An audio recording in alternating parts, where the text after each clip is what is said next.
The Trump administration debates the next steps with how to deal with Iran. We are learning new details about what may have led to increased tensions between our two countries. According to the Wall Street Journal news pages, intelligence collected by the U.S. government shows Iran's leaders believe the U.S. planned to attack them, prompting preparation by Tehran for possible counterstrikes, according to one interpretation of the information. People familiar with the matter said, well, that could help explain why Iranian forces and their allies took action that has been seen as threatening to U.S. forces over there, prompting a U.S. military buildup in the Persian Gulf region. Former CIA Director John Brennan echoed those sentiments and fears, I think, earlier today. Let's watch. I think if we look back over the last 2 years and if we look at things through Iran's eyes, we have to recognize that it's been the United States that has been beating the drums of increased pressure that they could interpret as preparations for war. The United States has reneged on its commitment for the Joint Comprehensive Plan of Action. That's the Iranian nuclear deal. We have imposed additional sanctions on Iran, and we have forced other countries to choose between the United States and Iran as far as whether or not they're going to do any business with Iran. Before I'm joined by author Ron Reagan and Eugene Robinson, columnist for the Washington Post. Gene, every time I hear this drumbeat, I keep thinking about what we learned in grade school about World War I. Yeah. You know, exactly. Mobilization. One side mobilized, exactly. Next side we're in war. Exactly. Millions of people are dead. Exactly. It's very easy for signals to be misinterpreted and for aggression, you know, one side takes an aggressive move, the other side has to counter, and the next thing you know, you're in a conflict. You're in a clash. It's very easy to have a clash. It's very easy to start a war, much easier to start one than to stop one. And so the fear isn't so much that Donald Trump is sitting in the White House saying, boy, I really want a war with Iran. It's that he's so insecure that any sort of tough-looking action by Iran, he'll feel he has to counter, and with John Bolton there sort of pushing him along, that's a scary thing to me. I keep thinking, Ron, of Mussolini going to war in Abyssinia. I mean, why in the world, besides ego, are we even talking about this thing? What's the war about at this point? It may well ultimately come down to being about Trump's reelection.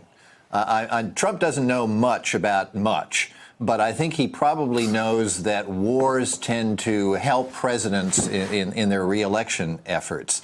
And do any of us here, sitting here talking, think that the Trump administration would be beyond cooking up a sort of Tonkin Gulf incident if Trump thought it was in his best interest to start military action in the Middle East to gin up his chances for reelection? I don't think that he would have any qualms about that. I think he sees this entirely through a personal lens. I don't think he has any real thoughts about Iran or Middle East policy at all. It's all about how does this make me look, as Gene says, and will it help my reelection?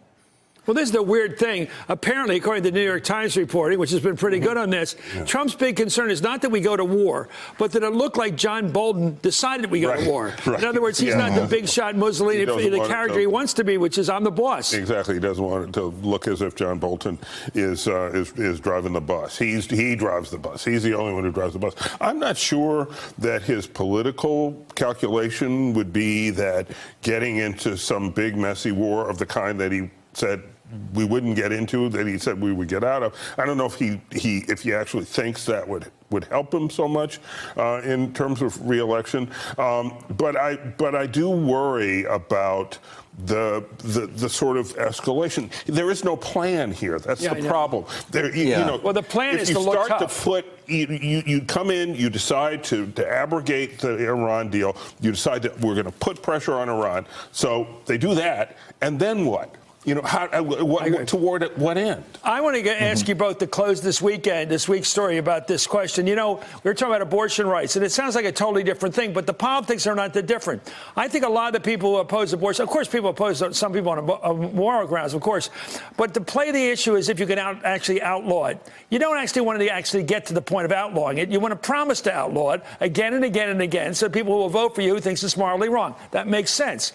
In this case, is he want to look tough like we really hate the enemies of Israel. They hate the hatred of the enemies of us and all that. Look, really, really tough for the evangelicals, but don't actually go to war with Iran. You know what I mean, Ron? You understand. Yeah. It's about posture. It's about pretending that you're going to do something to get all the people who want to do something to root for you and vote for you in 2020.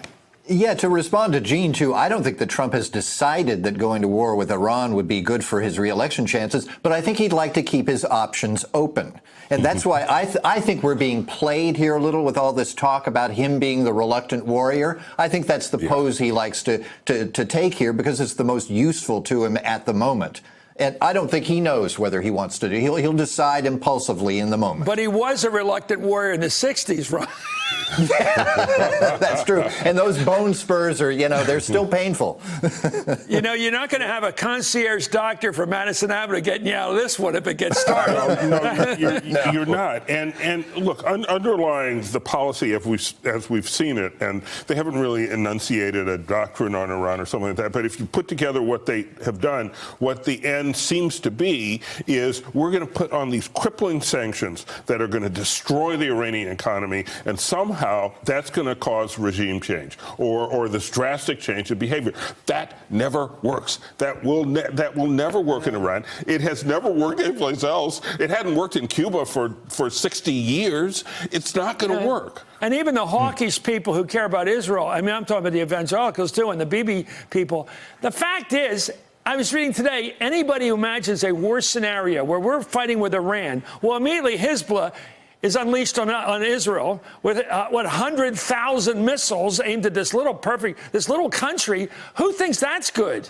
I mean, I just want to follow these things. Like people said, I want to go to war with Iraq because that's going to help the Middle East situation. The road to Jerusalem is through Baghdad. We heard all that crap. In the end, I'm talking like the president now. In the end, it was a disaster. The whole thing, we lost the one big buffer we had with Iran in Iraq.